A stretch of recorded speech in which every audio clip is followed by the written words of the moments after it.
On April 6, 2020, a new streaming platform was launched known as Quibi. Similar to something like Netflix or Hulu, it offers paid subscribers access to original programming. They have a remake of The Most Dangerous Game starring Liam Hemsworth, a reality court show hosted by Chrissy Teigen, and a ton more stuff. The only difference here is that this content can only be watched on your phone, exclusively. And a lot of you may already know these details. After all, Quibi has spent over $500 million on their marketing campaign. But a lot of you might not even know what Quibi is, and that's because despite nearly $2 billion being raised for the platform, Quibi hasn't gained much traction. They only have 1.5 million active users, which is a far cry from something like Disney Plus's 55 million subscribers that launched just 6 months prior. On paper, Quibi sounds like a great idea to some. Get a bunch of high-profile celebrities to make TV-quality shows, then put it on a phone, since that's how so many people consume their content today now anyways. So despite it sounding like a success on paper, why is Quibi failing? First, let's talk about the technology behind the platform. I've been using Quibi for the past week and can tell you the app interface is slick and clean. It's relatively easy to navigate and works quickly even on my aging iPhone 6s. And one of the interesting parts that Quibi is trying to do is you can watch all the content in 9:16 format and 16:9. You can switch between while watching and the results are pretty seamless. This concept was amusing at first until I realized that watching the content as a 16:9 show was just better. And that's because all the content was shot for this purpose. When you watch in 9:16, you can tell it's clearly cropped, and I found myself missing aspects of a show when watching vertically. The only reason you want to watch this way is for comfort maybe, but I personally don't mind holding my phone sideways, so I chose to watch it like that. And that's one of the things that was really off-putting to me, is that a lot of the content on Quibi looked like content you'd see on Netflix or Amazon Prime. And by that I mean these shows just look like regular TV shows. From what I've seen, none of them use the vertical screen to their advantage. Some use split screen, sure, but it was always a better experience to watch in 16:9 because you get to see more. Sure, this technology isn't directly related to why Quibi is failing, but it further proves that Quibi has an identity crisis. It doesn't know what it wants to be. It's television trying to invade the internet, and this is apparent in its content. Some of the show concepts are interesting, and I think they could actually succeed. There's a home makeover show called Murder House Flip, where designers come in to a house where people have been murdered to redecorate. It's a perfect mix of home makeover shows and serial killer documentaries. The only issue with it is that it looks and feels just like a regular TV show.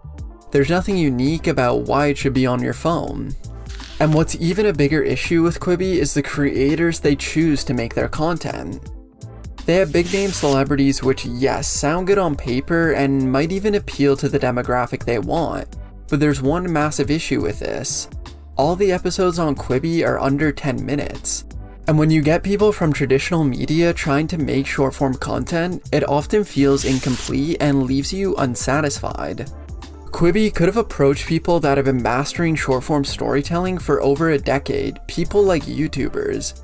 If Quibi wanted to be the streaming platform for millennials and Gen Z with low attention spans, which you can clearly tell from their short form content, then they would have been better to go with influencers like David Dobrik or Casey Neistat, rather than Chance the Rapper or Will Forte.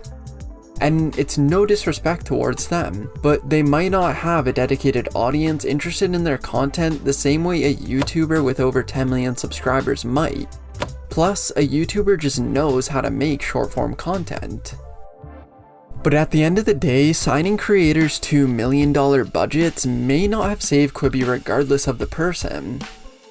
And that's because what makes a platform successful, whether streaming or just regular social media, is about the audience choosing what creators they like and it happening organically.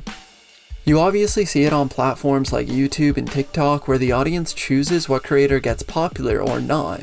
but you also see it on streaming platforms. For example, Netflix had years of already established programming before they started doing anything original.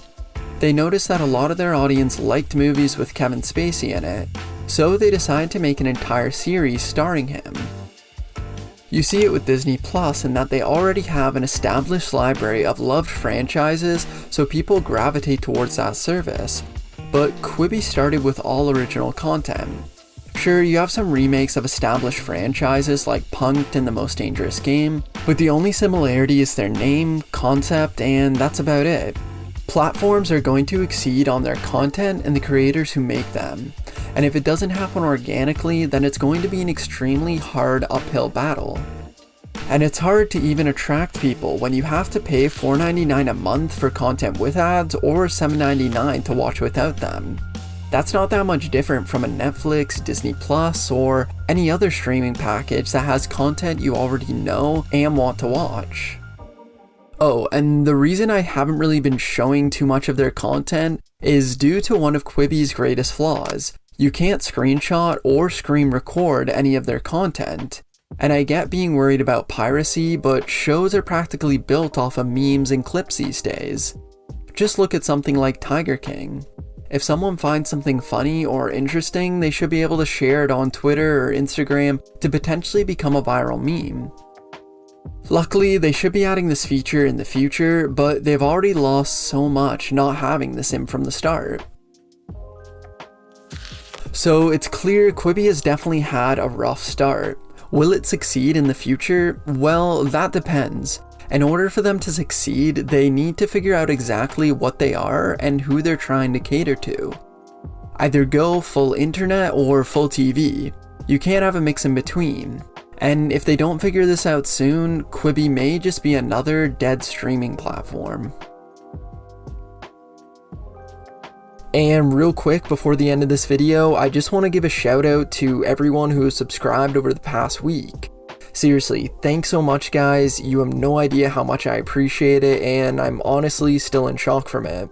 And also, thanks so much to Austin McConnell who gave me the shout out on his channel. This dude is awesome and he's making the internet a better place. So yeah, thanks so much everyone and stay tuned because I have a lot of awesome content coming out.